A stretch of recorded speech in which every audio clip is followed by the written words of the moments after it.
আজকের ঘটনা ইন্দোনেশিয়ার একটি ভৌতিক চিনি কারখানাকে নিয়ে, যেটি শুধু মানুষের কর্মস্থান নয়, এটি শয়তানেরও বাসস্থান।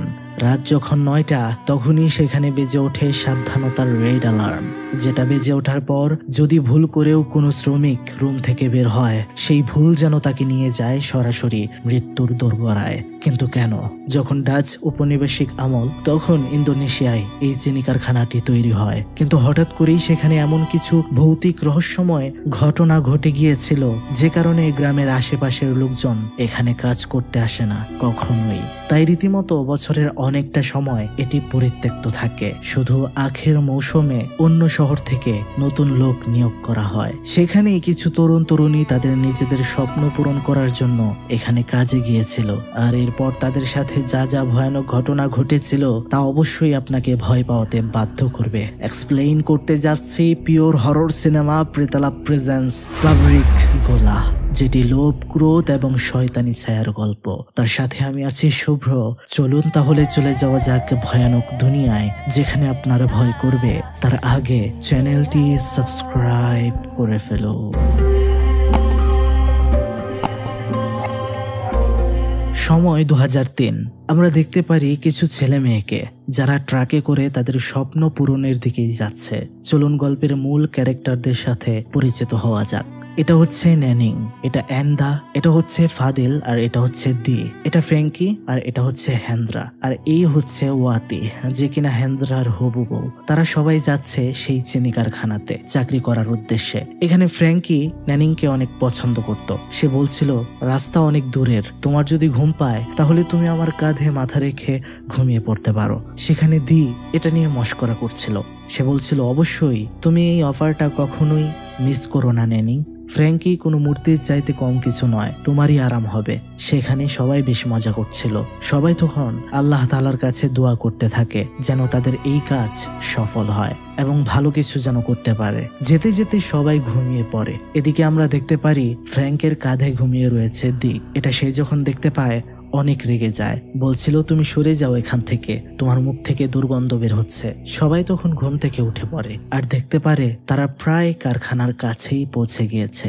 সেখানে যাওয়ার পর আমরা কারখানার সুপারভাইজার মার্নিকে দেখতে পারি। সে বলছিল, তোমরা যদি তোমাদের ঘরগুলো পেয়ে থাকো তাহলে নিজ নিজ ঘরে দ্রুত চলে যাও, রাত হয়েছে। মেয়েরা আলাদা এবং ছেলেরা আলাদা লজে উঠেছে। আমরা দেখতে পাচ্ছিলাম মেয়েরা রান্না করছে। সেখানে তাদের সাথে আরেকটা মেয়ের পরিচয় হয়, নাম রানী। সেখানে রানীর সাথে তারা সবাই পরিচিত হয়, খাবার শেয়ার করে। তখনই একটা অ্যালার্ম বাজে, হয়তো ঘুমের সময় হয়েছে। ছেলেদের লজে আমরা ফাদিলকে দেখতে পাই, যে কিনা নামাজ পড়ার জন্য তৈরি হয়েছে। কিন্তু আমরা দেখতে পারছিলাম সে যখন যায় নামাজটা বেছাতে যাবে, তার সামনে এক ঝলকের মধ্যে সেখানে একটা ভয়ঙ্কর অবয়বকে সে দেখতে পায়। সে অনেকটা ভয় পেয়ে যায়। এরপর আমরা অ্যান্ডাকে দেখতে পাই। সে পানি খাওয়ার সময় লক্ষ্য করে উপরের ছাদটা ভাঙা। হঠাৎ করেই পেছন থেকে কিছু একটার আওয়াজ, কে যেন বাহিরে চলে গেল। সে ভাবে হয়তো ন্যানিংকে ডাকতে ডাকতে দরজার সামনে এসে দেখতে পায় দরজাটা নড়ছে। তার মানে হয়তো ন্যানিং বাহিরে গিয়েছে। অ্যান্ডাও তখন বাহিরে যায়। সামনে কিছু একটা শব্দ পায় আর সেই শব্দ ধরে সে এগিয়ে যেতে শুরু করে, কিন্তু সে কাউকেই দেখতে পারছিল না। কিন্তু কিছু একটার আওয়াজ সেখান থেকে যেন তার কানে আসছে। কৌতূহলবশত সেই শব্দ ধরে সে হাঁটতে শুরু করে। হাঁটতে হাঁটতে চলে যায় একটা গুদামের কাছে। আওয়াজটা যেন গুদামের ভেতর থেকে আসছিল। দরজাটা খুলতেই সেখানে চিনি সংগ্রহ করা আখের স্তূপ। সেখানে একটা দরজা, ভেতর থেকে শব্দটা আসছে, কিন্তু সেটা কিভাবে সে দেখবে? পাশে কিছু বাক্স রাখা, সেটার উপরে উঠতে শুরু করে সে। দেয়ালের ভাঙা অংশ দিয়ে সে দেখতে পায় অদ্ভুত কিছু। সেখানে একটা রিচুয়ালের মতো হচ্ছে, যেখানে আবার একজন পুতুল নাচ দেখাচ্ছে। সবাই যার যার কাজে ব্যস্ত। হঠাৎ করে মনে হলো পেছনে কিছু একটা শব্দ। সে পেছনে চাইলেও কিন্তু কিছু দেখতে পেল না। কিন্তু সে আবার যেই ভেতরের দিকে তাকালো, অবাক হয়ে গেল, ভয় পাচ্ছিল, কেননা ভেতরের সবাই তার দিকে অপলক দৃষ্টিতে চেয়েছিল। এটা দেখে সে অনেক ভয় পেয়ে যায় এবং আতঙ্কে সেখান থেকে পড়ে যায়। তখনই ভয়ানক কিছু একটা শব্দ যেন তার দিকে এগিয়ে আসছে। সে উঠে দৌড় দেয় আর আমরা তার পেছনে একটা ভয়ঙ্কর বিশাল শয়তানকে দেখতে পারি। হয়তো সে বিরাট ভুল করে ফেলেছে এটা দেখে। পরদিন সকাল, সবাই কারখানাতে যাচ্ছে। আমরা দেখতে পারছিলাম সেখানে সুপারভাইজার মার্নি তাদের উদ্দেশ্যে বক্তব্য দিচ্ছিল এবং সবাইকে কাজ বুঝিয়ে দিচ্ছিল। সে আরো মানুষের সাথে সবাইকে পরিচয় করিয়ে দেয়। ইনি হচ্ছে সামিন, আমাদের সকল কাজে সাহায্য করে থাকে। আর এই সম্পূর্ণ কারখানা পাহারা দিতে রয়েছে রণ আর কর্ণ। সেখানে মার্নি গুরুত্বপূর্ণ একটা কথা বলে কারফিউ সম্পর্কে। সে বলে এখানে 2টা অ্যালার্ম আছে, একটা সন্ধ্যা সময় যেটা হলুদ অ্যালার্ম, যেটা বাজার সাথে সাথে সবার নিজ নিজ লজের সামনে থাকতে হবে, আর দ্বিতীয়টা হচ্ছে রাত 9টায় যেটা হচ্ছে রেড অ্যালার্ম। এটা বাজলে অবশ্যই কখনো ঘর থেকে বের হওয়া যাবে না। এখানে নিয়ম কানুন না মানলে চাকরিচ্যুত হবেন। আমরা দেখতে পাচ্ছিলাম এন্ডা সেখানে বয়েছিল, কেননা কাল রাতে এই রেড অ্যালার্মের পরেই সে গুদামে গিয়েছিল আর দেখেছিল ভয়ঙ্কর কিছু। সে ভাবতে থাকে এটা যদি সে বলে যে সে রেড অ্যালার্মের পর বের হয়েছিল তাহলে তো তার চাকরিও যেতে পারে, যে কারণে এটা সে বলে না। সেখানে মার্নি আরো বলছিল এখন যাকে যাকে আমাদের লোক নাম ধরে ডাক দিবে তারা নিজ নিজ কাজ বুঝে নাও এবং কাজ করতে শুরু করো। তখন মার্নি এন্ডাকে তার সাথে আলাদা করে ডেকে নেয়। সবাই যার যার কাজ বুঝে নিচ্ছিল। এরপরে আমরা দেখতে পারি একটা দল পাঠিয়ে দেওয়া হয় আখ খেতে, আখ সংগ্রহ করার জন্য। কিছু লোক আখ নিয়ে ট্রাকে ভরে দিচ্ছিল। এদিকে এন্ডা অফিসে যাচ্ছিল, কারণ তার কাজ অফিসের ভেতর। যাওয়ার সময় সে দেখতে পারে একটা পাখির বাচ্চা নিচে পড়ে রয়েছে, যেটা দেখে সে পাখির বাসায় উঠিয়ে দিতে চায়। এটা আবার দেখে ফেলে একটা মহিলা, তার নাম জিনা। সে কে গল্প এগোতেই আমরা বুঝতে পারবো। আখ ক্ষেতের কাজ শেষ করার পর সেখানে যখন সবাই বসেছিল, দি সেখানে বলছিল সে ফ্র্যাঙ্কির কাছ থেকে শুনেছে বহু বছর আগে নাকি এই কারখানাতে আগুন লেগেছিল আর সেখানে অনেকগুলো ওয়ার্কার পুড়ে মারা গিয়েছিল। এরপর থেকেই এই কারখানাটা অনেক ভয়ানক হয়ে গিয়েছে, তাই আশেপাশের লোকজন এখানে কখনো কাজ করতে আসে না, দূর থেকেই লোক নিয়োগ করতে হয়। সেই ঘটনার পর থেকে এই কারখানাতে অনেক অনেক ভয়ঙ্কর জিনিস দেখা যেত, যে কারণে কারফিউর নিয়ম করা হয়েছে, অ্যালার্মের সিস্টেম করা হয়েছে, যেন রাত 9টার পর কেউ বাইরে না বের হয়। যদি কেউ বের হয় হয়তো সেদিনই তার শেষ দিন। এরপর আমরা অফিসের ভেতরে এন্ডাকে দেখতে পাই। সে একা একা বসে কাজ করছিল আনমনে। হঠাৎ করে পেছন থেকে একটা শব্দ। সে পেছনে তাকালেও কিছুই সে দেখতে পারলো না। কেমন জানি একটা ফিসফিসের শব্দ তার কানের কাছে আসছে আর কিছু একটা বলতে চাইছে। তখনই তার পেছনে আমরা দেখতে পারি একটা ভয়ঙ্কর শয়তানকে, যেটা উল্টো হয়ে ঝুলছিল আর কিছু বলছিল তাকে। তখন এটা দেখে সে চিৎকার দেয়, সেটাও সাথে সাথে উধাও। সে বিলম্ব না করে সেখান থেকে বের হয়ে চলে আসে। বাইরে বের হয়ে সে রানী নামের মেয়েটিকে দেখতে পায়, যে কিনা সামনের দিকে হেঁটে যাচ্ছে। পেছন থেকে তখন সে ডাকতে শুরু করে তাকে, কিন্তু কোনো উত্তর নেই। সে রানীর পেছন পেছন যেতে শুরু করে আর তাকে বলে তুমি একটু দাঁড়াও, তোমার সাথে একটা কথা আছে, আমার একটা কিছু জানতে চায়। ততক্ষণে রানী অনেকটা দূরে চলে গিয়েছে। সেটা তার দিকে ফিরে বলছিল তুমি কি জানতে চাও, কিন্তু অন্ধকারে তার মুখটা ঠিকঠাক বোঝাই যাচ্ছিল না। এন্ডা তাকে প্রশ্ন করে কাল রাতে কি তুমি লজ থেকে বের হয়েছিলে 9টার পরে? তখনই আমরা দেখতে পারি সেটা তো তার দিকে দৌড় দেয় আর হঠাৎ করে পরিণত হয়ে যায় ভয়ঙ্কর শয়তানে, তার উপর ঝাঁপিয়ে পড়ে। এন্ডা প্রাণ বাঁচাতে দৌড়ে সেখান থেকে বের হয়ে আসে। সে খুবই ভয় পেয়ে যায়। ন্যানিং ওয়াতি তাকে ঠান্ডা করে জিজ্ঞেস করে তোমার কি হয়েছে, এমন করছো কেন? কিন্তু সে কিছুই বলছিল না। সে আরো ভয় পেয়ে যায় যখন দেখতে পারে রানী তার সামনে এসে দাঁড়িয়েছে। তারা তখন তাকে বিশ্রাম নিতে বলে। সন্ধ্যা সময় আমরা ফ্র্যাঙ্কি আর দিকে দেখতে পাই। তারা কর্ণ আর রণর সাথে বসে খেলা করছিল। তারা বলছিল কে না চাইবে এত সুন্দর কোম্পানিতে কাজ করতে, এত ভালো স্যালারি, ভালোভাবে থাকতে দিচ্ছে, কাজের প্রেসার কম। কিন্তু সেখানে রণ আর কর্ণ বলছিল তোমরা নিশ্চয়ই আগে কিছু শুনেছো এই কারখানার বিষয়ে, আগে থেকেই এটা ভুতুড়ে স্থান, তাই তো রাতে 9টার পরে বাইরে থাকা নিষেধ। শোনা যায় 9টার পর এখানে আত্মারা ঘুরে বেড়ায়। অনেক আগে এখানে একটা অগ্নিকাণ্ডে অনেকে মারা গিয়েছিল, সেসবের আত্মাই মাঝে মধ্যে এখানে আসে। এদিকে আমরা দেখতে পারি প্রায় 9টা বেজেই গেল, তার মানে এখনই রেড অ্যালার্ম বাজবে। দি তখন ভয়ে দৌড়াতে থাকে। ফ্র্যাঙ্কিও পেছনে পেছনে যাচ্ছিল আর তখনই রেড অ্যালার্ম। ফ্র্যাঙ্কি উঠে এবার জোরে দৌড় দেয়, চলে যায় দিয়ের আগে। দিয়ের জুতা খুলে যায়, কিন্তু এখন তো জুতা পরার সময় নেই। আমরা দেখতে পারছিলাম ফ্র্যাঙ্কি ঘরে গিয়ে দরজা মেরে ফেলে, ভেতরে ঢুকতে পারছিল না দি। সে খুবই ভয় পেয়ে যায়। তখনই পেছন থেকে তার জুতাটা কেউ যেন তার দিকে ছুঁড়ে মারলো। দরজাটা খুলে গেলে কোনো রকমে ভেতরে ঢুকে সে তার প্রাণ বাঁচায়। মেয়েদের লজে আমরা দেখতে পারি ন্যানিং আর ওয়াতিকে। ন্যানিং বলছে, তুমি কি নিয়ে ভাবছো ওয়াতি? সে বলে, আমি বুঝতে পারছি না আমি কি করব। বাড়ি থেকে আমার মা শর্ত দিয়েছে লেন্দ্রাকে সব বিয়ের খরচ তাকে বহন করতে হবে, তাহলে বিয়ে হবে। এই পরিস্থিতিতে তাকে কি বিপদে ফেলা হচ্ছে? ওয়াতি বলছিল, নেনিং যদি আমার জায়গায় তুমি থাকতে তাহলে কি করতে? নেনিং বলছিল, যদি আমি অর্থ সংকটে থাকতাম তাহলে অবশ্যই বিয়েটা করতাম না, তবে এটা আমার ব্যাপার, এটা তুমি না। এটা বলে সে বাথরুমে চলে যায়। ওয়াতি এবার ইন্দাকে বলে, আচ্ছা তুমি যদি আমার মতো পরিস্থিতিতে থাকতে তাহলে তুমি কি করতে? কিন্তু আমরা দেখতে পাচ্ছিলাম ইন্ডা যেন অন্যমনস্ক, সে শুনছিলই না। তার কাছে রানী আর ওয়াতি গিয়ে বলে, দেখো তোমার যদি কিছু হয়ে থাকে তাহলে অবশ্যই আমাদের কাছে সেটা শেয়ার করো। ইন্ডা বলতে চাইছিল না। খাবার খাওয়ার জন্য প্লেট উঠালেই আমরা দেখতে পাচ্ছিলাম একটা বিছা সেখান থেকে বের হয়ে চলে যায়, একটা খারাপ ইঙ্গিত।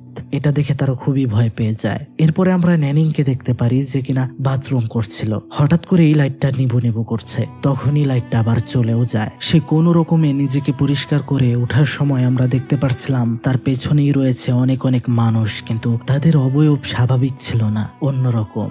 সেখান থেকে সে বের হতেই সামনে ওয়াতি, এতে সে একটু চমকে যায়। ফাদিলকে আমরা দেখতে পারি সে যখন উজু করছিল কিছু অদ্ভুত শব্দ সে শুনতে পাচ্ছিল। এদিকে নামাজে দাঁড়িয়েছে ওয়াতি। মোনাজাত শেষ করে হিজাবটা খুলতেই তার পেছনে ছিল একটা ভয়ঙ্কর অবয়ব, যেটা সে দেখতে পায়নি, কিন্তু সেটার ভয়ঙ্কর আওয়াজে সে খুবই ভয় পেয়ে যায়। সকালে তারা যখন কারখানায় যাচ্ছে সবাই লেন্দ্রাকে জিজ্ঞেস করে, তোমার ঘর থেকে কি সব আওয়াজ আসছিল কালকে? তুমি কি ঘুমাওনি? লেন্দ্রা বলে, হ্যাঁ ঘুমিয়েছি, আমি একটা স্বপ্ন দেখেছিলাম তাই উল্টা পাল্টা করেছি, তাই হয়তো শব্দ হয়েছে। কিন্তু কি স্বপ্ন দেখেছিল সেটা সে কাউকেই বলছিল না। তার হবু বউ ওয়াতি এই বিষয়ে তাকে জিজ্ঞেস করলে আমরা দেখতে পাচ্ছিলাম সে তার সাথে খুবই খারাপ ব্যবহার করে এবং বলে, এটা একটা লজ্জাজনক স্বপ্ন, বলা যাবে না, বলেই সেখান থেকে চলে যায়। বেচারার অনেক মন খারাপ হয়ে গেল। নেনিং আর এন্ডা তাকে সান্ত্বনা দিচ্ছিল, আর আমরা তো দেখতেই পারছিলাম নেনিং এর প্রতি কতটা দুর্বল ফ্র্যাঙ্কি। সে শুধু তার পেছনে লেগেই থাকতে চায়, কিন্তু কোনো পাত্তা পায় না। এদিকে আমরা দেখতে পারি রানী কিছু ফাইল নিয়ে একটা জায়গায় যাচ্ছে, তার সাথে এন্ডারও দেখা হয়। এন্ডার কাছেও কিছু ফাইল। রানী জিজ্ঞেস করে, আচ্ছা তুমি কোথায় যাচ্ছ এগুলো নিয়ে? এন্ডা উত্তরে জানায়, এই তো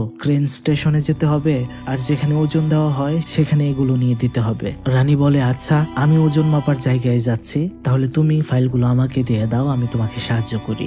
ভালো কথা। কিন্তু এন্ডা যখন ফাইলগুলো নিয়ে ক্রেন স্টেশনের দিকে যাচ্ছিল তখন পেছনে চেয়ে সে দেখতে পারে রানী, যে কিনা গাড়ির লাইনের মধ্যেই বসেছিল। সামনে থেকে একটা গাড়ি আসছিল। যখন তাকে পিষে দেবে এন্ডা রানীকে ডাকতে শুরু করে, কিন্তু আমরা দেখতে পাচ্ছিলাম অনেক ভয়াবহ একটা হাসি নিয়ে তার দিকে তাকায় রানী। তার মানে এটা অবশ্যই অন্য কিছু চাপা পড়লো বলে। কিন্তু এই কি, আখের গাড়িটা থেমে যায়। তবে কিছু বুঝে ওঠার আগেই ভেতর থেকে অনেকগুলো আখ রানীর উপরে পড়ে গেলে সে সেখানেই শেষ হয়ে যায়। এরপর আমরা দেখতে পারি মার্নি, যে কিনা ইন্ডাকে বকা দিচ্ছিল, বলছিল তোমার কাজ কেন তুমি অন্য কাউকে দিয়ে করাবে, এটা তো নিয়মের মধ্যে নেই। সে বলছিল আমার কোনো দোষ নেই ম্যাডাম, আমাকে জোর করে সাহায্য করতে চাইছিল রানী, এরপর আমি না করতে পারিনি। তারপর কি হয়ে গেল আমি বুঝতে পারিনি, আমাকে মাফ করে দিন। সেখানে তখন উপস্থিত হয় মিস্টার সামিন। সে মার্নিকে বলছিল আমাদের কারখানা এখনই বন্ধ করা উচিত, অলরেডি একজনের মৃত্যু হয়ে গিয়েছে। মার্নি বলছিল এটা কোনোভাবেই সম্ভব না, কেননা আমি অলরেডি কর্তৃপক্ষের কাছে বলে দিয়েছি এটা স্বাভাবিক ঘটনা, জাস্ট অ্যাক্সিডেন্ট। সামিন তখন বলছিল আমার আর জেনার শিওর হতে হবে এটা কি স্বাভাবিক মৃত্যু ছিল নাকি অন্য কিছু। এরপর আমরা দেখতে পারি বটগাছের নিচে জেনা নামের মহিলাটিকে আর সামিনকে, তারা হাজব্যান্ড ওয়াইফ। সামিন একটা করে নারকল দিচ্ছিল জেনাকে আর সে সেটা কাটছিল, আর আমরা দেখতে পাচ্ছিলাম উপর দিয়ে ডাবগুলো ভালো থাকলেও ভেতরে একদম নষ্ট। আর শেষ যেটা কাটে সেটার ভেতর থেকে তো বের হয়ে আসে অনেক অনেক বিছে। তাদের আর বুঝতে বাকি নেই শয়তানেরা রেগে গিয়েছে, আর এটা কোনো স্বাভাবিক মৃত্যু ছিল না। কিন্তু তারা বুঝতে পারছিল না শয়তানদের কে রাগালো। জেনা বলছিল একটা রিচুয়ালের অনুষ্ঠান করতে হবে আজকেই, তাদেরকে থামাতে হবে আমাদের, নয়তো অনেক সমস্যা হয়ে যাবে। ইন্ডা যখন লজে ফিরছিল ফাদিল তাকে তার কাছে ডেকে নেয়, জিজ্ঞেস করে তোমার কি হয়েছে? আমি দুর্ঘটনার কথাটা শুনেছি, আমাকে সবকিছু খুলে বলো। ইন্দা বলছিল এখানে কিছুই ঠিক নেই, আমি কিছু অদ্ভুত জিনিসের সম্মুখীন হচ্ছি দিন দিন। আমরা যেদিন এখানে প্রথম আসি সেদিন আমি রেড অ্যালার্ম দেওয়ার পর রুম থেকে বের হয়ে গিয়েছিলাম। ফাদিল এটা শুনে বলে তুমি কি করেছো, নিয়মটা কেন ভঙ্গ করলে? মার্নি কি এ বিষয়ে জানে? সে বলে না, তুমি ছাড়া কেউ জানে না। আমি ভয় পেয়ে গিয়েছিলাম যদি আমার চাকরি চলে যায়, সেজন্য আমি কাউকে বলিনি। ফাদিল তাকে জিজ্ঞেস করলো সেই রাতে তুমি কার সাথে ছিলে, কি হয়েছিল? সে বলে আমি কাউকে অনুসরণ করছিলাম, বুঝতে পারছিলাম কেউ যেন রুম থেকে বের হয়ে গেল, কিন্তু তাকে আমি খুঁজে আর পাইনি। সেই রাতে একটা অনুষ্ঠান দেখেছিলাম আমি কারখানার মধ্যে। এখন এটা শুনে তো অনেক অবাক হয়ে যায় ফাদিল। ইন্দ্রা বলে, এরপর থেকেই আমার সাথে অদ্ভুত ঘটনা ঘটছে। আচ্ছা, আমি সেখানে কিছু দেখে ফেলার কারণেই কি এমনটা হচ্ছে? আসলে বন্ধুরা, সে নিজেকে মনে মনে দোষী মনে করছিল। ফাদিল তাকে সাহস দেয় আর বলে, সাবধানে থেকো, তুমি নামাজ পড়তে ভুলো না, সব ঠিক হয়ে যাবে। এরপরে আমরা দেখতে পারি সামিন আর জিনাকে। জিনা কিছু মন্ত্রতন্ত্র পড়ছিল, সামিন দুইটা গাভীর উপরে কিছু একটা লিখছিল আর একটা রিচুয়াল করছিল। অর্থাৎ বুঝতেই পারছেন, এখানে তারা শয়তানের কাছে দুইটা গাভী বলি দেবে। উদ্দেশ্য ছিল শয়তান যেন আর কোনো অঘটন না ঘটায়। রিচুয়াল শেষ করে তারা দরজাটি বন্ধ করে দেয়। ইন্ডা রুমে যেতেই সে শুনতে পারে রানীর রুম থেকে অদ্ভুত আওয়াজ, কিন্তু রানী তো মারা গিয়েছে। কৌতূহলবশত দরজা খোলার পর সে দেখতে পারে বসে রয়েছে রানী। সে বলছিল, কিভাবে তুমি ফিরে এলে রানী? কিন্তু তার যখন চোখ আয়নাতে পড়ে তখন সেখানে সে একটা ভয়ানক অবয়বকে দেখতে পারে। রানী তার দিকে ফিরলে সে দেখতে পারে রানীর শরীরটা ক্ষত বিক্ষত, সেটা তার দিকে এগিয়ে আসছে। সে খুবই ভয় পাচ্ছিল।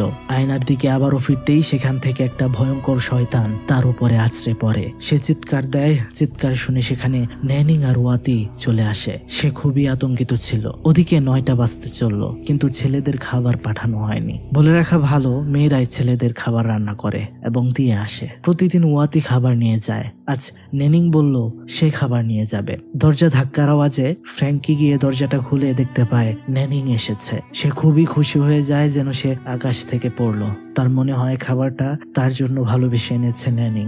দিকে সে জিজ্ঞেস করে, এটা কি আসলে আমি স্বপ্নে দেখছি নাকি বাস্তব? আমাকে একটা চিমটি দিত। আমরা দেখতে পারি দি কি করে, তার নাকের মধ্যে ঘুষি মারে। এটা নিয়ে আবার সে অনেক রেগে যায়, কিন্তু নেনিংকে দেখে সে থেমে যায়। লেন্দ্রা তার কাছ থেকে খাবার নেয়, আর এদিকে ফ্র্যাঙ্কি চেষ্টা করেই যাচ্ছিল নেনিংকে পটাতে, কিন্তু হচ্ছিল না। ল্যান্ড্রাকে ফ্র্যাঙ্কি জিজ্ঞেস করে, আচ্ছা ওয়াতি তোমাকে এত কেন ভালোবাসে? আমার এমন ভালোবাসা পেতে কি কি করতে হবে? দি তখন বলে, কিছুই করতে হবে না, তোমাকে শুধু গোসল করতে হবে। তোমার মাথা থেকে পা পর্যন্ত নোংরা আর গন্ধ। ফাদিল এসে সেখানে বলছিল রেড অ্যালার্ম বাজতেই চললো, তাই দ্রুত তুমি চলে যাও নেনিং। নেনিং যখন তার লজে ফিরে যাচ্ছিল, হঠাৎ করেই তার মনে হয় তার পেছনে যেন কেউ একজন আছে। পেছনে ফিরতেও সে কাউকেই দেখতে পায় না। ঠিক তখনই রেড অ্যালার্মের শব্দ। সে তখন দৌড়ে ঘরের ভেতরে চলে যায়, আর আমরা দেখতে পারি একটুর জন্য তাকে শুধু ধরতে পারলো না শয়তানেরা। পরদিন সকালে সামির আর জিনা রিচুয়ালের রুমের সামনে যায়, যেখানে তারা দুইটা গাভী শয়তানের উদ্দেশ্যে উৎসর্গ করেছিল। কিন্তু তারা দরজা খুলতেই দেখতে পারে দুইটা গাভী ঠিকঠাকই আছে। তারা বুঝতে পারে শয়তান তাদের বলি কবুল করেনি, অর্থাৎ বড় বিপদ তাদের সামনে ধেয়ে আসছে। এরপরে আমরা দেখতে পারি তারা আরো রিচুয়াল শুরু করে শয়তানকে শান্ত করার জন্য। বটগাছের সামনে চলে যায়, সেখানে তারা দুইটা গাভীকেই মাথা কেটে সেটার রক্ত নিজেদের মুখে লাগিয়ে রিচুয়াল করতে থাকে। রাতে রণকর্ণ তারা দুজনেই এরিয়াটা ভালো করে দেখছিল। তারা বলা বলি করছিল যে, আমি শুনেছি সামিন আর জিনার নাকি রিচুয়াল সফল হয়নি। তখনই হঠাৎ করে পাশের একটা কুয়া থেকে একটা আওয়াজ। এত রাতে কুয়াতে কি? তারা ভয় পেয়ে যায়। যখন জিজ্ঞেস করে এখানে কে রয়েছে, তখন আরো জোরে জোরে কুয়াতে থাকা বালতিটা কেউ টানতে শুরু করে। তারা ভয় পেয়ে সেখান থেকে পালিয়ে যায়। সেদিন রাতে ফাদিল নামাজ পড়ে কাপড়গুলো গুছিয়ে আলমারিতে রাখে। সেখান থেকে সরে যাওয়ার সময় আমরা আয়নার ভেতরে একটা অবয়বকেও দেখতে পারছিলাম, যেটা ফাদিল দেখতে পারছিল না। ফাদিল ঘুমিয়ে পড়ে। হঠাৎ করে সে অনুভব করে তার মুখে গলায় কিছু একটা যেন পড়ছে। উপরে চেয়ে সে দেখতে পারে সেখানে মাথা ছাড়া একটা দেহ, আর তার পাশেই একটা ভয়ানক কাটা মাথা, যেটা হেসেই যাচ্ছিল।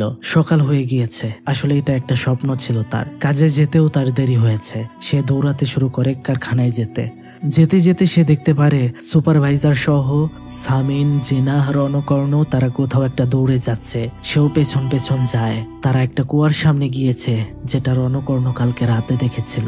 সেখানে তারা কিছু ভয়ানক কিছু দেখে। সেখান থেকে সবাই চলে এলে ফাদিল সেখানে কুয়াতে গিয়ে উকি দিতেই দেখতে পারে কেউ একজন সেখানে অদ্ভুত ভাবে মরে পড়ে রয়েছে। তার পেছনে তখন চলে আসে সামিন। সে তাকে বলছিল, তুমি এখানে কেন? এখানে আসা একদমই উচিত হয়নি। ফাদিল তখন মাপ চায়। সামিন বলে, অন্যান্য শ্রমিকদের সাথে এই ঘটনা বলে আতঙ্ক সৃষ্টি করো না। আমার মনে হচ্ছে আমাদের কারখানাতে তোমার সাথে অদ্ভুত কিছু ঘটেছে। তোমার চেহারাই বলে দিচ্ছে। যদি তোমার সাথে অদ্ভুত কিছু ঘটে থাকে তাহলে অবশ্যই আমাকে বলতে পারো। এরপরে আমরা দেখতে পারি ফাদিল ইন্দাকে নিয়ে জিনার কাছে গিয়েছে সব বলতে। ইন্দাকে জিনা হাত বাড়াতে বলে। সে হাত বাড়ালেই জিনা তার হাতের কনিষ্ঠ আঙ্গুলটা চেপে ধরে অনেক জোরে। ব্যথা হচ্ছিল। জিনা বলে, তুমি যদি সব সত্যি বলো তাহলে কোনো ব্যথাই লাগবে না। কি হয়েছিল, কি দেখেছিলে তার সবটা আমাকে বলো। এন্ডা তখন বলতে থাকে সে হঠাৎ করে সেদিন কাউকে ঘর থেকে বের হতে দেখছিল। সে বলছিল আমি তখন তার পিছু নিয়েছিলাম কিন্তু তাকে হারিয়ে ফেলি। একটা শব্দের অনুসরণ করতে করতে আমি সেখানে চলে যাই আর গিয়ে একটা অনুষ্ঠান দেখতে পারি। জিনা বলছিল তারা কেউ মানুষ ছিল না, তারা সবাই শয়তান বা আত্মা। শুধুমাত্র রাত 9টার পর তারা বের হয়। শ্রমিকরা যেন কোনো সমস্যায় না পড়ে সেই জন্যই আমরা কারফিউ জারি করে দিয়েছি, রাত 9টার পর যেন কেউ বের না হয়। কিন্তু তুমি তাদেরকে দেখার কারণে শুধুমাত্র শয়তান এতটা ক্রোধিত হতে পারে এটা আমার বিশ্বাস হচ্ছে না।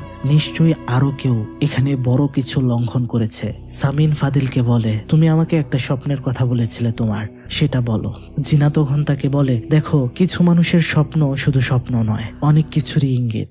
ফাদিল তখন বলছিল, আমরা যেদিন প্রথম এখানে আসি সেদিন আমি স্বপ্ন দেখেছিলাম 2জন লোক কোথাও একটা যাচ্ছে। জিনা ইন্দাকে বলে, আচ্ছা তুমি কি পশ্চিম গুদামে গিয়েছিলে? ইন্দা বলে, না, আমি তো মূল অফিসের পাশের গুদামে গিয়েছিলাম। তারা তখন পরিষ্কার হয় নিশ্চয়ই সেই 2জনই কিছু বড় লঙ্ঘন করেছে এবং পশ্চিমের গুদামে গিয়েছে। ইন্দা আর ফাদিল জানতে চায় পশ্চিম গুদামে কি হয়েছিল। জিনা তাদেরকে সেখানে নিয়ে বলছিল, এটা অনেক আগের ঘটনা, প্রায় 7 বছর আগের। এখানে ঘটে গিয়েছিল একটা অগ্নিকাণ্ড যেখানে পুড়ে মারা গিয়েছিল সব শ্রমিক, আর এরপর থেকেই এটা নিষিদ্ধ গুদাম। সন্ধ্যার সময় আমরা দেখতে পারি জিনা আর সামিন একটা কালো জাদুর রিচুয়াল শুরু করেছে, যেন তারা জানতে পারে কি কারণে শয়তান এতটা ক্রোধিত হলো। জিনা একটা চাবুক নিয়ে সামিনের গলায় পেঁচিয়ে শক্ত করে ধরলে সামিন হঠাৎ করে জ্ঞান হারিয়ে ফেলে। কিন্তু যখন তার জ্ঞান ফিরে আসে সে আর মানুষ থাকে না, তার ভেতরে তখন একটা শয়তানের চেলা অর্থাৎ জিন। সেটা অদ্ভুত আচরণ করছিল এবং সেখানে থাকা কাঁচ আর আগুন খাচ্ছিল। জিনা মন্ত্র পড়ে মাটির মধ্যে তার চাবুক দিয়ে বাড়ি দিতেই সেটা বানরের মতো লাফাতে লাফাতে সেই পশ্চিমের গুদামের ভেতরে চলে যায়। তারা পেছনে পেছনে দৌড়ে যায়। সেখানে সামিন একটা বড় মূর্তির সামনে সিজদারত ছিল। দেখে বোঝা যাচ্ছিল এটা কোনো পুজোর জায়গা। মূর্তিটা একটা শয়তানের। সবাই জিজ্ঞেস করলে যে এটা কি, জিনা উত্তরে জানায় অনেক আগে যখন এই কারখানা তৈরি হয় তখন অঘটন ঘটত। এরপরই কর্তৃপক্ষের সাথে শয়তানদের একটা ডিল হয় যেখানে তারাও থাকবে, মানুষরাও এখানে কাজ করতে পারবে, এমন ডিল হয়। কিন্তু কেউ যেন কোনো সীমা লঙ্ঘন না করে, শয়তানকে রাগিয়ে না দেয়, নিয়ম মেনে চলে। এরপর থেকে এখানে শয়তানের জন্য মূর্তি বানানো হয়। তখন থেকে এটা একটা শয়তানের জন্য পবিত্র স্থান। ঠিক এই জায়গাতেই 7 বছর আগে শ্রমিকেরা নিয়ম লঙ্ঘন করার কারণে এখানে আগুন লাগিয়ে দেয় শয়তান, আর সবাই শেষ হয়ে গিয়েছিল, যাদের আত্মারা এখনো ঘুরে বেড়ায় এই কারখানাতে। সামিন সেখানে একটা বাক্স খুলে দেখিয়ে বলে, শুধু তাই নয়, এখানে আরো বড় নিয়ম ভঙ্গ হয়েছে যার জন্য আজ এই দশা। কেউ মাহারুতুর জিনিসপত্র চুরি করেছে। বন্ধুরা, মাহারুতু হচ্ছে এই শয়তানের নাম। রণকর্ণ বলছিল, আমরা তো এই বাক্সে কখনো কিছু দেখিনি। সেখান থেকে আমরা জানতে পারি এটা এমন একটা বাক্স যেটার ভেতরে গয়নাগুলো দেখা যায় না, সাধারণ চোখ দিয়ে দেখা সম্ভব নয়। তারা বলছিল এখানে হয়তো কেউ এমন নিয়ম ভঙ্গ করেছে যার কারণে এই গয়নাগুলো তারা দেখতে পেয়েছে আর চুরি করে নিয়ে গেছে। তারা দুজনেই বলছিল আমরা খুব বড় বিপদের মধ্যে আছি। শয়তানকে শান্ত করতে চাইলে অবশ্যই তার জিনিসগুলো তাকে ফেরত দিতে হবে। তখনই সবাই দেখতে পারে মার্নির নাক মুখ দিয়ে রক্ত বের হচ্ছিল। কিন্তু এটা কেন হচ্ছে? সবাই তাকে দ্রুত ধরে লজে নিয়ে যায়। এন্ডা আর ফাদিলকে বলে, এই গয়নাগুলো কে চুরি করেছে তাদের দ্রুত খুঁজে বের করার চেষ্টা করো। তোমরা বাঁচতে চাইলে আমাদের সাহায্য করতে হবে। এদিকে আমরা নেনিংকে দেখতে পাই। সে যখন তার রুমে যায় সে দেখতে পারে একটা ভয়ানক অবয়বকে, যেটা তার রুমে কিছু একটা খোঁজাখুঁজি করছে, কিন্তু এক পলকেই সেটা আবার নাই। সেখানে সে যাওয়ার পরে আমরা দেখতে পারি সেখানে গয়নাগুলো ছিল। বুঝার আর বাকি থাকে না গয়নাগুলো সে চুরি করেছিল। কিন্তু কেন, কিভাবে পেল, কিভাবে দেখতে পেল তা তো আমরা সামনেই জানতে পারবো। সেখানে গিয়ে দ্রুত সে ব্যাগের ভেতরে গয়নাগুলো ভরে ফেলে, কিন্তু পালাবার সময় সে দেখতে পারে ঘরের তো কোনো দরজা নেই, চারদিকে দেয়া। এরপরে সে দেখতে পারে তার পেছনে অগ্নিকাণ্ডে পুড়ে যাওয়া শ্রমিকগুলোর দল তার কাছে আসছে। সে চিৎকার করতে শুরু করে, কি ভয়ানক অনুভূতি। সে মাফ চাচ্ছিল, বলছিল ক্ষমা করে দিতে, ভুল হয়েছে, কিন্তু সেগুলো তার সামনে এগিয়ে আসছিল। অবশেষে সে চিৎকার দেয় অনেক জোরে, আর সেখানে চলে আসে লেন্দ্রা। সবকিছু স্বাভাবিক হয়ে যায়, ঘরের দরজাটাও ঠিক আছে। তাহলে এতক্ষণ কি ঘটলো? সে কান্না করতে থাকে আর বলতে থাকে এই গয়নাগুলোর জন্য সবকিছু হয়েছে। লেন্দ্রা তাকে বলছিল আমি তোমাকে না করেছিলাম এগুলো নিতে, তুমি এটা কেন করলে? নেনিং চিৎকার করতে করতে বলছিল আমি আমার লোভ সামলাতে পারিনি। লেন্দ্রা তখন বলে এটা আমাদের যত দ্রুত সম্ভব যেখান থেকে এনেছি সেখানে ফেরত দিতে হবে। তারা বাড়ির বাইরে বের হতেই দেখতে পারে তাদের সামনে সেই পড়ে যাওয়া শ্রমিকরা দাঁড়িয়ে আছে। অনেক সামনে এগুনোর কোনো জায়গা নেই। নেনিং তো আরো তখন ভয় পেয়ে যায় যখন দেখতে পারে লেন্দ্রা তার মাথাটা তার দিকে 360 ডিগ্রি অ্যাঙ্গেলে ঘুরিয়ে ফেলে। সে ভয় পাচ্ছিল, অথচ আমরা দেখতে পাচ্ছিলাম লেন্দ্রা সামনের গেট খুলছিল। এদিকে আমরা দেখতে পাই এন্ডা আর ফাদেল তারা ঘরে এসে দেখতে পায় সব অগোছালো হয়ে আছে। সেখানে এন্ডা গহনার মধ্যে একটা চুরি খুঁজে পায়, সেটা সে নিজের কাছেই রাখে। সেখানে দি, ফ্র্যাঙ্কি আর ওয়াতি আসলে তারা সবাই লেন্দ্রা তার নেনিংকে খুঁজতে শুরু করে, কিন্তু তাদের কোথাও পাচ্ছিল না। সেখানে ইন্দা ফাদিলকে বলছিল আচ্ছা তুমি যে স্বপ্ন দেখেছিলে 2টা ব্যক্তি পশ্চিমের গুদামে ঢুকেছিল, সেখানে কি একজন মেয়ে ছিল? ফাদিল বলে হ্যাঁ। এর মধ্যে তার আর বুঝার বাকি নেই সেই 2জন কারা ছিল। লেন্দ্রা আর নেনিং এটা করেছে, কিন্তু এগুলোর কোনো কথাই বিশ্বাস করছিল না ওয়াতি। সে বলছিল এই গহনা চুরি করে কি করবে তারা? তারা খুব ভালো, আমি তাদেরকে চিনি। আসলে নেনিং হচ্ছে তার বেস্ট ফ্রেন্ড, আর লেন্দ্রা সে তো ছিল তার হবু জামাই। সে কোনোভাবেই এটা বিশ্বাস করতে পারছিল না। ফ্র্যাঙ্কি তো আরো বিশ্বাস করতে পারছিল না, কারণ সে অনেক ভালোবাসতো নেনিংকে। ফাদিল বলছিল যা হয়েছে এটা গুদামে থাকা সেই মূর্তির জিনিস চুরি করার জন্যই হয়েছে, এটা শয়তানের সম্পত্তি। ওয়াতি বলছিল দেখো তুমি সামান্য স্বপ্নের উপর নির্ভর করে এভাবে মানুষের উপর ব্লেম করতে পারো না। তর্কাতর্কি হচ্ছিল, কিন্তু তাদেরকে তো আগে খুঁজে বের করতে হবে। সবাই তাদেরকে খুঁজতে বের হয়ে যায়। ফ্র্যাঙ্কি আর দি একসাথে ছিল, ফাদিলরা আলাদা। ওয়াতি আর এন্ডা একসাথে ছিল। ফাদিল যখন তাদের খুঁজছিল হঠাৎ করে একটা ছেলে এসে তাকে বলে আমাকে সাহায্য করো, আমার ঘরে এসে দেখে যাও। সে যখনই তার সাথে ভেতরে ঢুকে আলমারি খুলে সে দেখতে পারে যে ছেলেটা তাকে মাত্র বাহির থেকে ভেতরে আনলো সেই ছেলেটাই ভেতরে বসে রয়েছে আর তাকে বলছে তোমাকে যে এখানে নিয়ে এসেছে সেটা মানুষ না। তখনই আমরা দেখতে পারি একটা ভয়ঙ্কর শয়তান অনেক বড়, যেটা ঘরের ভেতরে প্রবেশ করে আর ফাদিলের গলায় ধরে চেপে তুলে ফেলে। সাথের ছেলেটা কোনোভাবে বাড়ি থেকে বের হয়, কিন্তু সেটাকে আবার উড়িয়ে ভেতরে নিয়ে ফেলে। কিভাবে সেখান থেকে ছুটতে পারবে ফাদিল বুঝতেই পারছিল না। তখন সে আল্লাহর নিকট সাহায্য চাইতে শুরু করে। সে বলতে থাকে আউযুবিল্লাহি মিনাশ শাইতানির রাজিম। এটা পড়ার পর তাকে সেটা ছেড়ে দেয় আর সেখানেই অদৃশ্য হয়ে যায়। এদিকে ফ্র্যাঙ্কি আর দি যখন তাদেরকে খুঁজছিল তখন হঠাৎ করে তাদের মনে হয় পেছন দিয়ে সাইকেল চালিয়ে কেউ যেন আসছে। তারা সেখানে লাইট মারে, কিন্তু সেটা অন্য রাস্তায় ঢুকে পড়ে। আবার তারা বুঝতে পারে সেটা যেন তাদের পেছন দিয়েও চলে গেল। সেটার দিকে লাইট মারতেই আমরা দেখতে পারি যে লোকটা সাইকেল চালাচ্ছে তার মাথাটা সম্পূর্ণ মাঝখান দিয়ে ছিদ্র করা। এটা দেখে তারা পালাতে শুরু করে। ইন্দা আর ওয়াতি দৌড়ে দৌড়ে চলে যাচ্ছিল পশ্চিমের গুদামটিতে, কিন্তু ওয়াতি পেছন থেকে বলে ওঠে এখানে যাওয়া ঠিক হবে না ইন্দা, চলো চলে যায়। কিন্তু তার পেছনে ইন্দা চেয়ে দেখতে পারে উপর থেকে নেমে আসছে একটা ভয়ঙ্কর শয়তান। ইন্দা সেটা ওয়াতিকে আর দেখায় না, ভয় পাবে বলে তাকে নিয়ে সামনে এগিয়ে যায়। ফাদিল যখন হাঁটছিল তার পেছন দিয়ে আমরা দেখতে পারছিলাম সেই পুড়ে যাওয়া শ্রমিকগুলোকে। পেছনে লাইট মারলেও অবশ্য সে দেখতে পায় না, কিন্তু সেগুলো ছিল সেখানেই।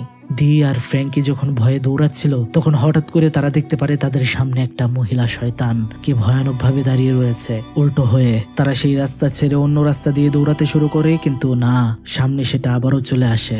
অন্যদিকে দৌড় দিতেও কাজ হয় না, সব জায়গাতেই সেই শয়তান। তারা কোনোভাবেই সেখান থেকে পালাতে পারছিল না। শয়তানটা এতটাই বিভৎস ছিল যে সেখানে সে মূত্রত্যাগ করছিল। সেটা তখনই তাদের দিকে তাকালে তারা দৌড়াতে শুরু করে। আবার কি ভয়ানক চেহারা।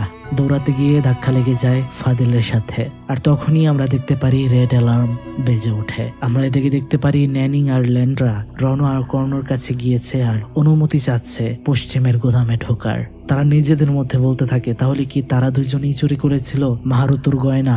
যাই হোক, তারা সেখানে গিয়ে গয়নাগুলো সামিন আর জেনাকে দিয়ে দেয়। সেখানে সবাই এসে পৌঁছায়। ইন্দা আলাদা খুঁজে পাওয়া গয়না চুরিটাও দিয়ে দেয়। আমরা দেখতে পারছিলাম ওয়াতি সেখানে তার হবু জামাই লেন্দ্রাকে বলছিল তুমি এগুলো কেন করেছো?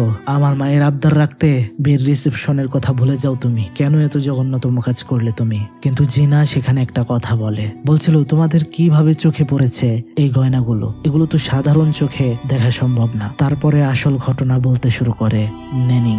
আসলে আসলে তারা সেদিন রাতে এখানে এসেছিল। কেন এসেছিল? শারীরিক সম্পর্ক করার জন্য। লেন্দ্রার সাথে ওয়াতির বিয়ের কথা থাকলেও ওয়াতির বন্ধু হয়ে নেনিং লেন্দ্রাকে তার সংস্পর্শে আনে এবং তাদের মধ্যে ব্যভিচার হয়। সম্পর্ক হওয়ার সময় তাদের পেছনে আমরা সেই শ্রমিকগুলোকে দেখতে পেয়েছিলাম যারা পুড়ে মারা গিয়েছিল। ব্যভিচার হওয়ার পর তারা দুজন সেখানে মূর্তির সামনে গয়নাগুলো দেখতে পারে, যেটা দেখে তারা লোভ সামলাতে পারে না, উঠিয়ে নেয়। এই ঘটনা শোনার পর ওয়াতির মাথা নষ্ট হয়ে যায়। সে চিৎকার করতে থাকে, সহ্যই করতে পারছিল না। তার বেস্ট ফ্রেন্ড তাকে এইভাবে ঠকিয়েছে, বলতে থাকে তুমি তো আমার বন্ধু ছিলে, কিভাবে পারলে? তুমি জানো আমি তাকে বিয়ে করতে যাচ্ছি। লেন্দ্রাকে সে বলছিল তুমি কিভাবে পারলে আমাকে ঠকাতে, এটা বলে চিৎকার করছিল। আসলে বাস্তব জীবনেও আপন মানুষগুলোই বা বেস্ট ফ্রেন্ডই এমন সর্বনাশ করে থাকে, যা প্রমাণিত। এবার আমরা দেখতে পারি ফ্র্যাঙ্কিও অনেক উত্তেজিত হয়ে যায় নেনিং এর উপর। সে তো মারতেই যাচ্ছিল, কারণ নেনিকে সে অনেক বিশ্বাস করতো আর ভালোবাসতো। বিষয়টা কেউ সহ্য করতে পারছিল না। জিনা বলে এই খারাপ কাজের জন্যই তোমরা অদৃশ্য থাকা গহনাগুলোকে দেখতে পেয়েছো, কেননা এটা হচ্ছে শয়তানের পবিত্র স্থান, যেখানে তোমরা অপবিত্র কাজ করেছো এবং নিয়ম লঙ্ঘন করেছো।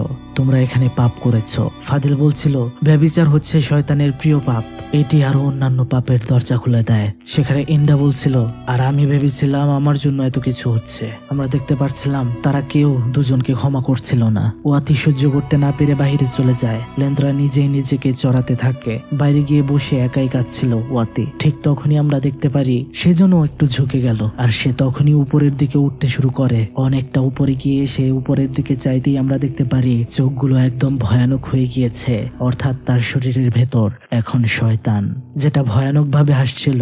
শব্দ শুনতে পেয়ে সবাই বাহিরে বের হয়ে আসছিল। বাহিরে থাকা রণ্যকর্ণ তারা দেখতে পারে এই অবস্থা, দেখে খুবই ভয় পেয়ে যায়। সেই শয়তানটা সব শ্রমিকদের কি যেন একটা শব্দে ডাকছিল। তখন আমরা দেখতে পারি কারখানার সব শ্রমিকরা পজেস হয়ে এখানে চলে আসছে। খারাপ অবস্থা হয়ে গিয়েছে। সেখানে গুদাম থেকে বের হয়ে সবাই এসে দেখে অবাক হয়ে যায়। মাঠে ছিল রিচুয়ালের আগুন আর কাজ, যেগুলো খাচ্ছিল সব শ্রমিকেরা। তারা সবাই গিয়ে থামাতে চেষ্টা করছিল, কিন্তু লাভ হচ্ছিল না। ওয়াতির ভেতরে থেকে তখন ভয়ঙ্কর শয়তানটা হেসেই চলছিল। জিনাকে সেটা অ্যাটাক করতে চায়, কিন্তু পারে না। সে মন্ত্র বল দিয়ে থামিয়ে ফেলে, কিন্তু সেটা তো শয়তান। ভেতরে শয়তানি বুদ্ধি এমন ভান করে যে সে ছেড়ে দিয়েছে ওয়াতির শরীর। জিনা তার কাছে যেতেই হেসে পড়ে আর তার গলায় ধরে ফেলে। ঠিক তখনই ইন্ডার ভেতরে কিছু একটা হয়ে গেল। সে হাঁটতে হাঁটতে চলে গেল পাশের একটা জায়গায়। সেখানে গিয়ে অদ্ভুত ভাবে বসে পড়ে আর আমরা বুঝতে পারি তার ভেতরে শয়তান প্রবেশ করেছে। সেখানে সে পুতুল নাচ যেভাবে দেখায় সেটা করতে শুরু করে। আর অন্য ডাইমেনশনে তাকে আমরা দেখতে পারি সে অনেকগুলো মানুষের মধ্যে বসে রয়েছে। সামনেই একজন খেলা দেখাচ্ছিল আর বলছিল এই গ্রামটিতে ছিল অনেক ভালো ভালো মানুষের বসবাস আর এই জায়গাটা ছিল শয়তানের।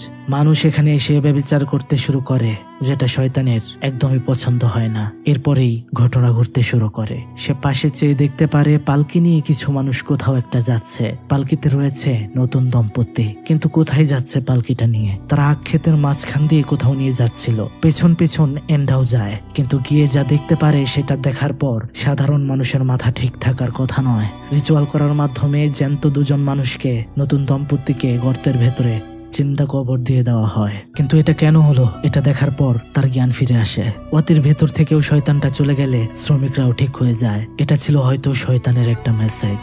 শয়তান কি বোঝাতে চেয়েছে? জিনা আর সামিন তখন বলছিল নেনিং আর ল্যান্দ্রাকে তোমরা ব্যভিচার করেছ। ইন্ডাকে শয়তান যেটা দেখিয়েছে সেটাই, অর্থাৎ তোমাদেরকে রিচুয়াল পারফর্ম করে শয়তানের কাছে বলিদান দিতে হবে। এটা শোনার পরে তো তারা অনেক ভয় পেয়ে যায়, কান্না করতে শুরু করে, মাফ চাইতে শুরু করে, কিন্তু কোনো লাভ হয় না। রণকর্ণকে বলা হয় রিচুয়ালের ব্যবস্থা করতে আর তাদের দুইজনকে নিয়ে মার্নির বাড়িতে নিয়ে সাজাতে। সেখানে তাদের আটকাচ্ছিল এন্ডা। যতই হোক বন্ধু তো, কিন্তু আর কি কোনো উপায় ছিল না। অর্থাৎ বন্ধুরা এখন কি করা হবে? বরকনে সাজানো হবে এবং তাদেরকে আক্ষেতের মধ্যে নিয়ে জিন্দা দাফন করা হবে। ফাদিল বলছিল অবশ্যই অন্য কোনো রাস্তা হবে, কেনই বা আমাদের শয়তানের কথা মেনে চলতে হবে। জিনা বলে এই চিনি কারখানা তৈরি হওয়ার সময় শয়তানের সাথে এইসব ডিলই হয়েছিল।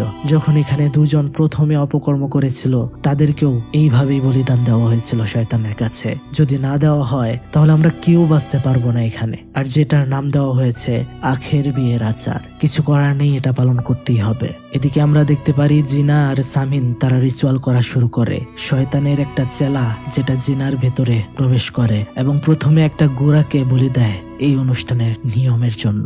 এরপর আমরা দেখতে পাই মার্নির বাড়ি থেকে ল্যান্ড্রা আর ন্যানিংকে পালকি করে নিয়ে যাওয়া হচ্ছে আখের খেতে। সেখানে গর্ত খোঁড়া হয়েছে আর তখনই রিচুয়ালের জিনিসপত্র ঢেলে দেওয়া হয়। এবার পালা জিন্দা কবর দেওয়ার। আমরা দেখতে পাচ্ছিলাম জিনার ভেতরে থাকা শয়তানটা মাহারুতুকে বলছিল আপনি এদের বলি কবুল করুন। তখনই তাদেরকে ফেলে দেওয়া হয় সেই গর্তে। কিন্তু ওয়েট, তাদেরকে দেখতে মানুষের মতো মনে হয়নি। এরপর আসে ঘটনার মূল টুইস্ট। আমরা দেখতে পারি সামিন ন্যানিং আর ল্যান্ড্রার হাত কেটে রক্ত বের করে এবং সেটা একটা ছেলে আর একটা মেয়ে পুতুলের মধ্যে লাগিয়ে নাম লিখে দেয়, শরীরে রক্তগুলো মাখিয়ে দেয়। মানে বন্ধুরা বুঝতেই পারছেন এখানে শয়তানকে ধোঁকা দেওয়ার পরিকল্পনা চলছিল।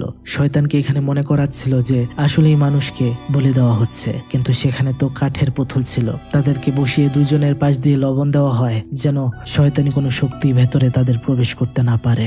এটা সবার মিলিত প্ল্যান ছিল দুজনকে বাঁচানোর। কাঠের পুতুল বলি দেওয়ার মধ্য দিয়ে সামিন ফাদিলকে একটা ইশারা করলো। তারা তখনই দৌড়ে মার্নির বাড়িতে চলে আসছিল। এদিকে আমরা দেখতে পারি ন্যানিং আর ল্যান্ড্রা দুজনেই ক্ষমা চাচ্ছিল ওয়াতির কাছে, কিন্তু সে কিছুই বলছিল না, মুখ ফিরিয়ে সেখান থেকে চলে আসে। তখনই আমরা দেখতে পারি একটা দমকা হাওয়া আর তাদের কাছে লবণের গাঢ়টা সেখানে হাওয়াতে ভেসে যায় আর দরজাটাও লেগে যায়। ভেতর থেকে চিৎকার, সবাই দরজা খোলার চেষ্টা করছে কিন্তু খুলছিল না। এদিকে এন্ডা আর ফাদিলও সেখানে আসে, দরজা খুলতেই পারছিল না। দরজা ভেঙে ফেলার পরে তারা দেখতে পারে যে পুতুলগুলো তারা আক্ষেতের মধ্যে কবর দিচ্ছিল সেই পুতুলগুলো এখানে রাখা। তাদের বোঝার বাকি থাকে না তাদের আসল বন্ধুরা সেই আক্ষেতের কবরে। সেই জায়গাতে তখন তারা দৌড়াতে শুরু করে, সেখানে গিয়ে এই মাটি খুঁড়তে শুরু করে। জিনার তখনই পেট ব্যথা করছে আর বমি করে দেয়। সামিনেরও বমি হতে শুরু হয়। জিনার ভেতরে শয়তানের চেলা ঢুকে হাসতে হাসতে বলতে থাকে, শয়তানকে কি তোমরা বোকা পেয়েছো? তোমরা কি জানো মাহারুতুর ক্ষমতা সম্পর্কে?